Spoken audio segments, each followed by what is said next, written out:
Basketball fans, welcome back. So, Team Kenya, the men's team, man, they were sensational. They played pretty well, even despite losing the games. They had just some good moments in there. Kenya versus Israel. It was a game that we saw that dunk.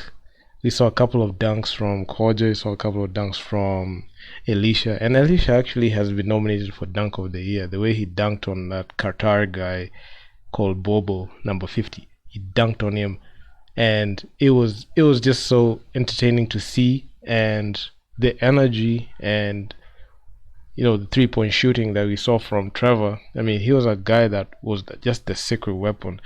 He was the guy that needed to get unlocked, and he was able to like knock down those threes. And this is so entertaining. This is even despite the loss, I saw a lot of changes and improvements a bit, especially when it came to playing, just rotating, try to move with the ball in there. Despite the type of defense that was being set, they were trying to find their looks to penetrate. One thing that I saw is when we started the games, we started off great. We started off a bit competitive, but as the game went on, we started chip away, especially in the remaining like 5 minutes in the game. So we were not able to maintain that, and our lack of defense, especially on the 2 pointers, was really really destroying us. And majority of the games that I've seen, especially looking at the how I met games, the snippets of games I saw, even the Nations League that happened like about 2 months ago.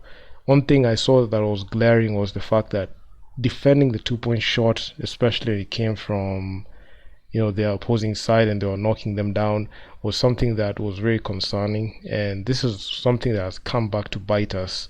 And you're not able to defend and be able to stop that three ball from coming in. So even from being knocked down. So majority of the time we really suffered at that. But on 1 point field goals, majority of the time we were able to like knock them down. But they just came they were just kind of slow in there. So the inability to defend the 2 pointers that were being hit was something that was very concerning. And also having the ability to be able to make those layups at the rim, because I saw a situation where we missed a couple of layups at the rim, and the teams were just gearing up and just loading up from deep because they saw how we were lackadaisical, especially from defending from downtown. And that's the reason as to why the games it didn't even end in regulation. We had like a couple of minutes or seconds in the games, and it didn't go down to 0-0. So that's one thing that I saw. And I mean, despite the outcome, Kenya versus Israel 21, Kenya 15, and Qatar versus Kenya, Qatar 21, Kenya 15. We only held to like 15 points on both games. But when you look at it on if you look at it like the game for per possession wise, you're seeing we're just mixing it up. I know we had a couple of things that didn't go our way, especially per possession. We had like those turnovers that happened, but you could see the three ball. Trevor was just knocking down the three ball. We had Brands in there with that, trying cut in. Got Koja. Okay, he had his moments in there. Then Elisha was not the guy. Was the guy that I really count on, especially when I see him play. I just know you're just gonna get a couple of like baskets, like 2 3 points in there, or even four if he's able to like find his looks. He's a guy that knows how to find his good looks in there. So he's been very sensational for us.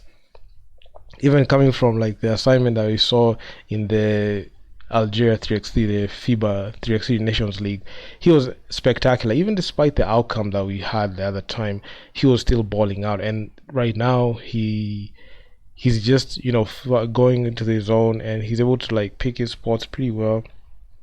And he's using his athleticism and size to be able to like dominate. When he finds a mismatch, he's able to just go in, and that's why he got that iconic dunk that's been that's been like spread through FIBA. It's just gone viral. A lot of people are talking about it. I've seen it. Even I posted it on my feed, and using if you scroll my feed, you just see it there.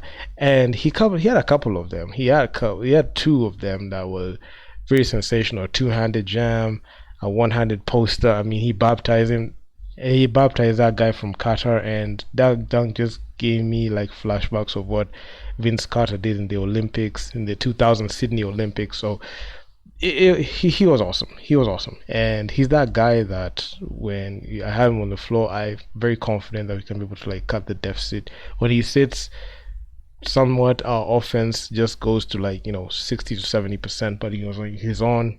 We're about like 90 there, so he has his moments. And despite even though the whole situation where we're not able to get that basket quickly and be able to like defend, he's that guy that you can go to and be able to like produce for you. It's just that given like the 3 point and 2 point barrages that have been coming, we have not seen like majority of the time we're winning those games. But at least we've got Trevor who can be able to knock down that shot. He has been good.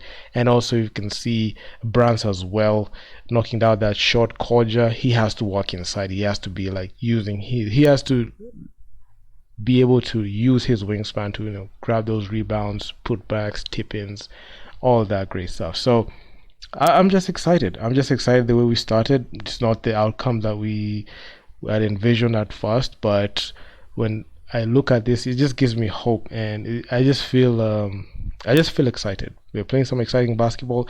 It's just that we need to work on a few things. I know we've just come from a long way, especially from the Nations League. There were like 6 stops, and the men's team did not like show like a lot of things there, and they were not able to win a stop. And winning a game was quite difficult back then. But looking at the way they set up in this game, we retained the services of Kodja, Brands, and Elisha. Trevor is in this first run here, so those 3 guys needed to figure it out, and they have played some significant time together. So them being plugged in, they already know what to do, and they're able to like know what to set up, and they know how to approach the game. Same thing goes for the women's side. We had Mary Lisa, Marianne, and Medina in there, so they have played significant time together, all the way from the Hammamet games to the Nations League and now here. So the expectation is they're supposed to like work on like bringing back like the way they used to play, so that they can be able to like win games. So I'm not dropping any hope on the team, because I feel like given the right set of situations and given the right sort of like mindset that they need, they can be able to like get to there. So they can be able to like at least win a game. And Tunisia, they forfeited the game, so we've won a game by default. So that's a good thing, despite losing back-to-back games that we played. Tunisia, they had like issue with that COVID restriction, so they were not able to come and play. So it's a direct forfeit, and we get a W in that process. So let's see if we can be able to like win a game and win the next game, especially against Germany. So this is just going to be epic. I'm just excited to see that. And yeah, I mean, please be sure follow me when you're watching this on Instagram. Please be sure to follow me there. And if you're watching this on YouTube, please be sure to subscribe to the channel, hit the bell so you can get notified. And without further ado, man, I'm out, man. Peace. And also, I'll just be doing an analysis on like the games on my YouTube much later.